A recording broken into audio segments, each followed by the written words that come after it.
tous, nous sommes en Australie dans les Whitsundays et vous demandez sûrement pourquoi j'ai cette combinaison horrible alors qu'on est dans une mer paradisiaque et chaude. Et bien parce qu'il y a des jellyfish, ce sont des grosses méduses qui sont complètement transparentes et qui peuvent faire 3 mètres de long et qui sont très dangereuses.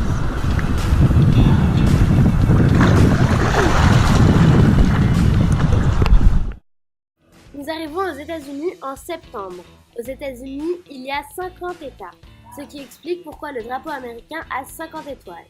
Et il y a 13 bandes pour les 13 États fondateurs.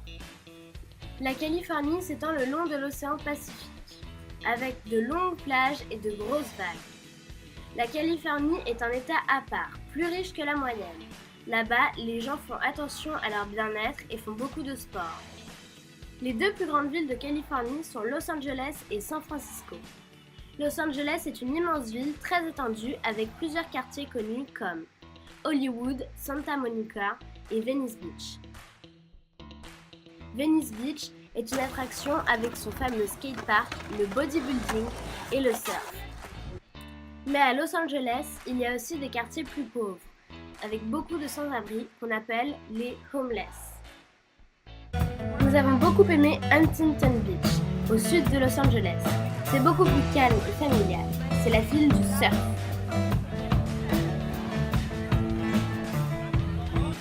Une route qui longe la côte relie Los Angeles à San Francisco.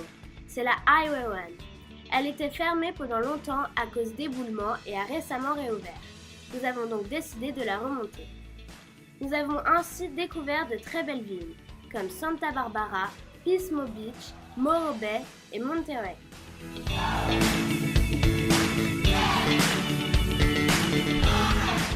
En remontant vers le nord, la température de l'eau et de l'air baisse.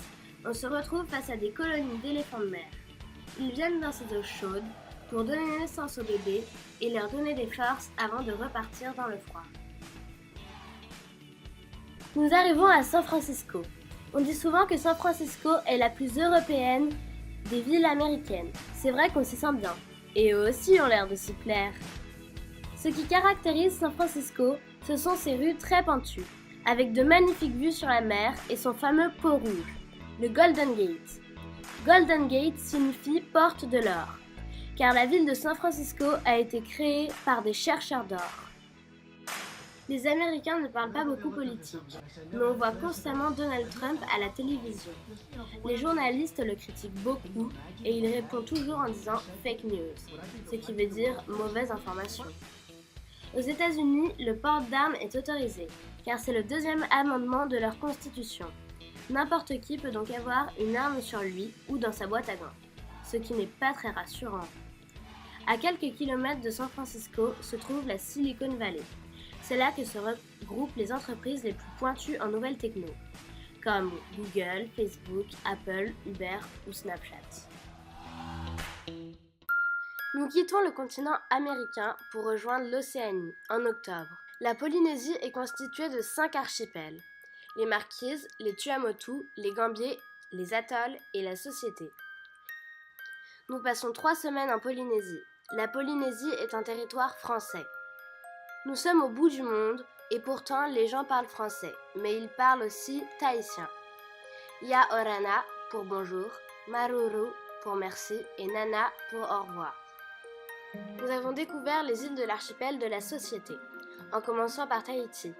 Beaucoup de Polynésiens préfèrent vivre sur les autres îles, car ils trouvent Tahiti trop oppressante. Certains nous ont dit que les feux rouges les stressaient.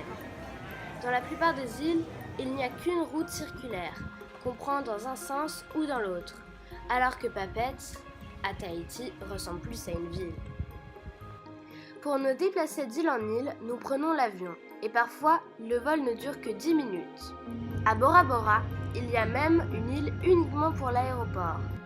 Et une fois atterri, on rejoint l'île principale en bateau. On est loin de Roissy. Bora Bora est mon aéroport préféré. Tout est magnifique. La couleur de la mer est un turquoise unique. La nature est partout. Les îles sont protégées des grosses vagues de l'océan Pacifique par une barrière de corail. Ainsi, nous pouvons nous baigner sans crainte. Mais il faut s'habituer aux animaux que nous rencontrons sous l'eau. Il paraît que le requin pointe-noir a plus peur de nous que nous de lui.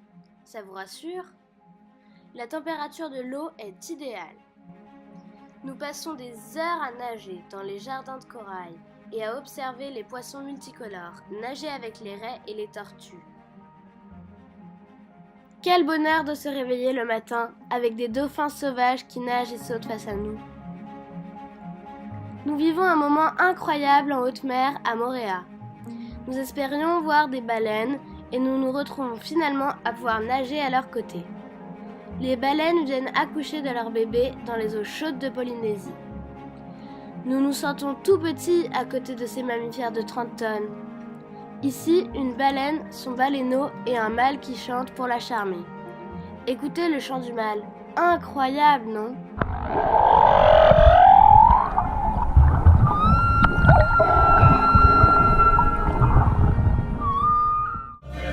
Une spécificité de la Polynésie est les danses tahitiennes.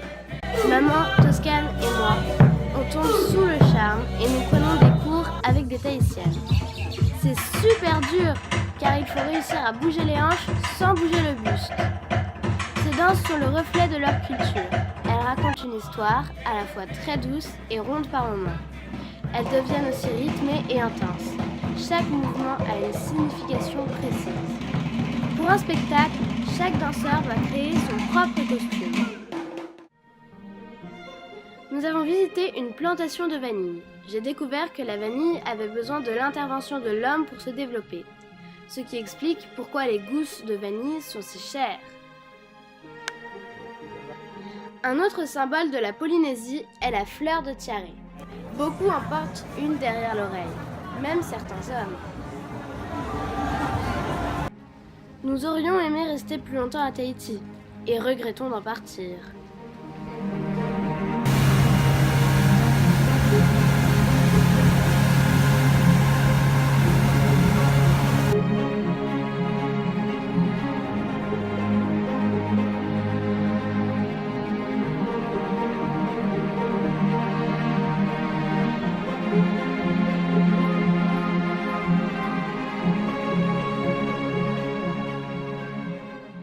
Nous passons en Nouvelle-Zélande, un de mes pays préférés.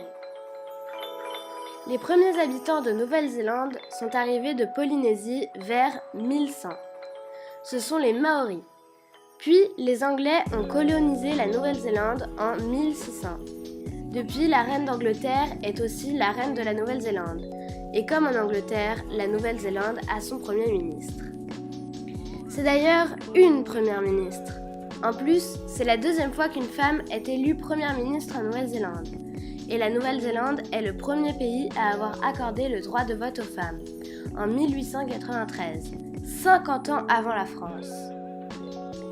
La Nouvelle-Zélande est constituée de deux îles, l'île du Nord et l'île du Sud. Ce pays, c'est avant tout des paysages magnifiques. On a traversé des glaciers, des plaines toutes vertes, des parcs naturels, longé des lacs et des plages. Nous avons voyagé dans l'île du Sud en camping-car. C'était super, on pouvait jouer pendant que papa conduisait à gauche, bien sûr, et le soir, on s'arrêtait où on voulait. J'ai adoré le voyage en camping-car. Dans l'île du Nord, nous avons logé dans des familles. C'était bien aussi, car nous avons pu vraiment voir leur façon de vivre, partager les repas ensemble et jouer avec les enfants. Les Néo-Zélandais sont vraiment gentils et accueillants. Ils sont fiers de leur pays. 3 symboles de la Nouvelle-Zélande, la fougère, le kiwi et le haka. Les fougères arborescentes, appelées silver fern en anglais, sont carrément des arbres fougères. On en retrouve des forêts entières et les Néo-Zélandais y tiennent beaucoup. D'ailleurs, on la retrouve sur le maillot des All Blacks, l'équipe nationale de rugby. Le kiwi. Il ne s'agit pas du fruit, mais d'un oiseau qu'on ne trouve qu'en Nouvelle-Zélande. Il a beaucoup de prédateurs car il ne peut pas voler, sent très fort et dort le jour. Les Néo-Zélandais en sont si fiers qu'ils s'appellent eux-mêmes les kiwis. La plupart des kiwis n'ont jamais vu d'oiseau kiwi. Nous avons eu la chance de croiser un monsieur qui en avait apprivoisé un. Pour les Néo-Zélandais, il faut absolument protéger la faune et la flore native. Les kiwis bien sûr, mais également les arbres kaori. D'immenses arbres qui vivent plus de 100 ans. Leur tronc, particulièrement résistant et grand, sert à construire les coques de bateaux ou des maisons. Mais ils sont menacés par les bactéries. Du coup, quand on rentre dans une forêt de kaori, il faut se laver les pieds et se désinfecter les chaussures. Surprenant, non? Par contre, ils n'hésitent pas à couper les arbres qu'ils considèrent comme pas natifs sur de grandes superficies. Ils replantent ensuite d'autres arbres.